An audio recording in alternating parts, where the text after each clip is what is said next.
Well, hello you wonderful people, and welcome to another session with Rex at Polish Up. Today I'm going to be using a cutting and finishing combination on an alloy surface. I'll go through each compound and polishing wheel.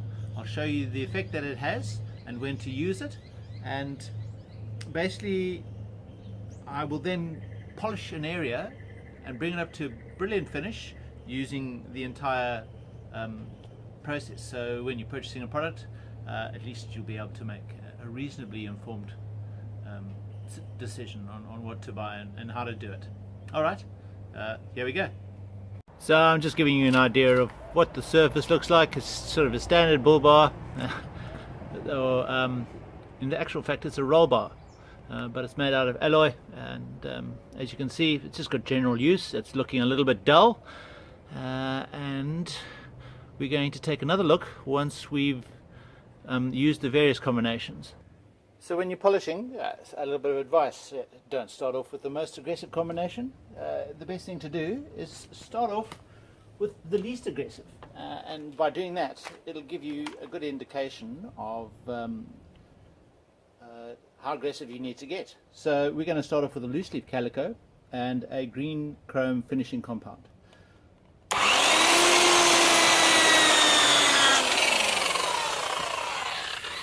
So just going to work an area.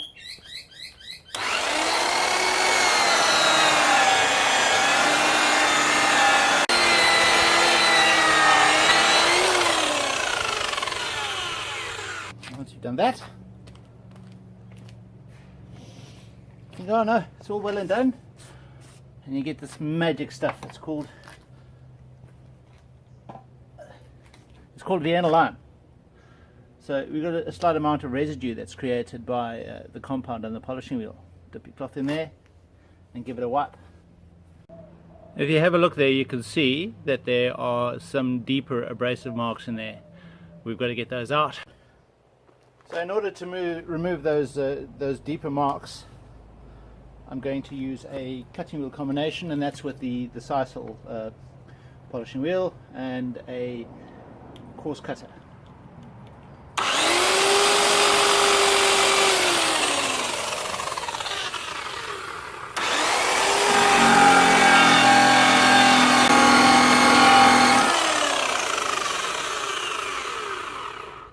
If you have a look, you'll notice that this has picked up alloy from the surface, and it's going to start looking a little bit tacky, so you need to freshen this up. Luckily we've managed to take out most of the scratches. Just a bit more work, and then we'll move on to the next process. So just a couple more minutes, and I've got those deep scratches out. Look, if there are really deep marks in there, you're going to have to use an abrasive to get it out. If you can avoid it. I mean, this literally took me another couple of minutes or so, maybe 3 minutes max, to get it to that. And now we're going to work our way back down to making it look wonderful. So what I have here now is the treated airflow. So it's not as aggressive as the last combination, and I'm going to use the cutting compound again. Get that to spin.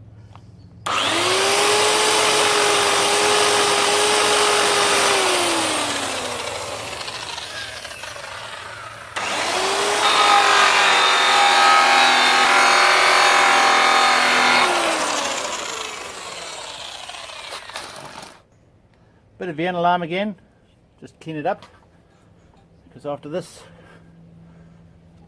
we're going to go with a slightly less aggressive combo. So I don't know if you can see the difference from the previous one to this. I sure hope you can. I can see it. So what I'm using now is a natural airflow, so it's reasonably soft, and this is called Multi-Shine. It's a fairly dry compound, so it doesn't leave too much residue on the surface, and it's got a small amount of cut to it because we need to remove these fine abrasive marks that have been left in here. Going straight onto a finishing compound and removing these does take a while, so this in the interim cuts down on a bit of downtime.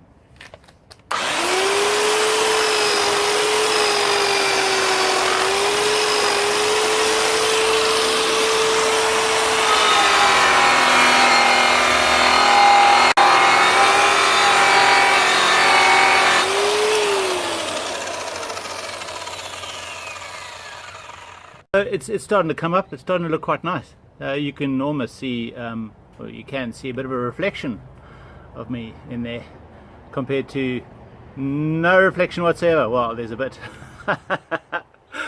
But so I'm going to move on to the green chrome with the natural airflow, and I've already freshened it up with a wire brush to remove all the residue compound from the previous process. You know, obviously, ideally, you want to get yourself a separate wheel for this. That's the best thing to do. Anyway, here we go.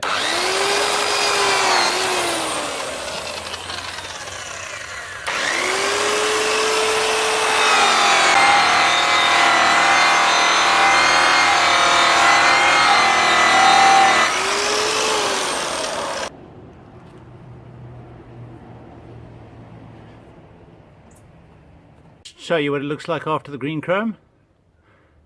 It actually looks quite good. It's not too bad considering.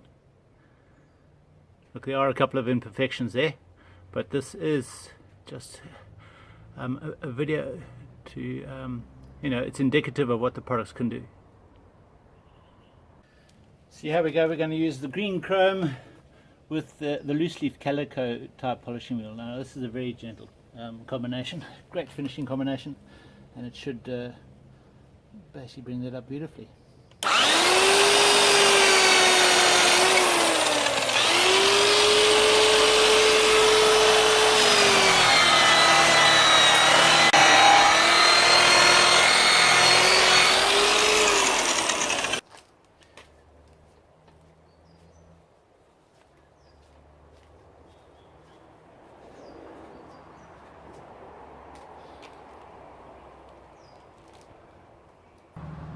So basically, once you've done that, you know, you've got to spend a bit of time on it, because obviously I've been rushing through this and it's not perfect by any means. So what I'm going to do now is apply one of my favorite polishes, Blue Sapphire. This is quite a clever little polish. It actually brings alloy up beautifully.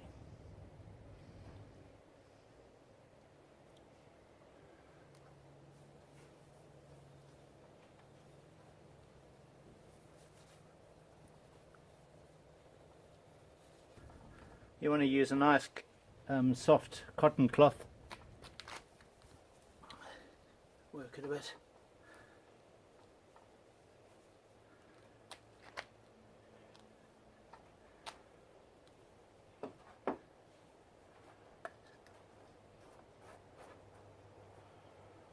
You'll see that this actually brings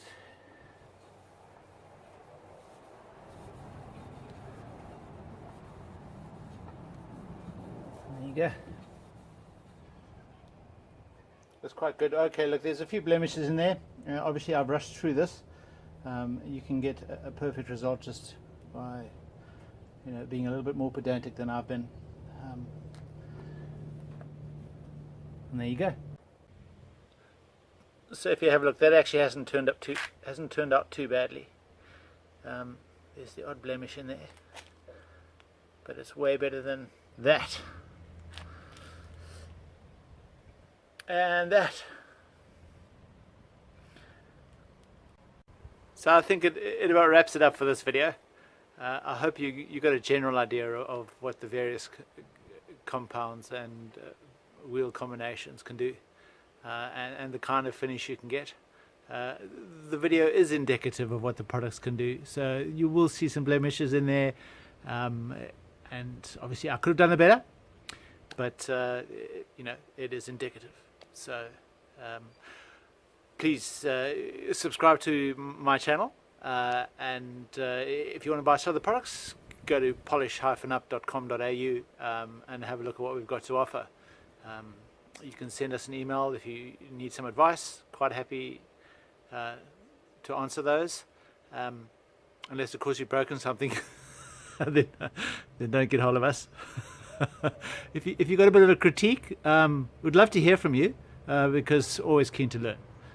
If you feel that there's a different way of doing it, we're open to different processes. So thanks very much. That's Rex from Polish Up. Cheers now.